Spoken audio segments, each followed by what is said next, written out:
Langga, andito na kami sa Castle Peak Tower. So, pagi siya pero okay na rin.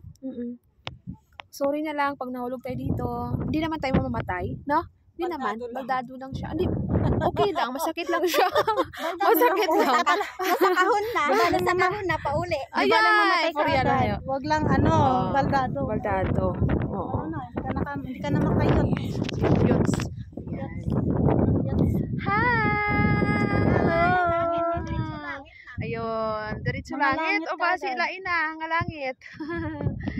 So, dito na kami. Maganda sana pag hindi siya pagi pero pagi siya hindi makikita. Ayan. Hi. Bukid? Nasa bukid na kami ng Chunmun, di ba? Ang sabi niyo alas 9 babalik. Anong oras na ba? Parang ayaw ko na bumaba nga eh. Sarap no? Sarap dito sa bundok. Sa taas tayo, huwag na tayong bumaba nga. Mas lalo na kung dito pagi.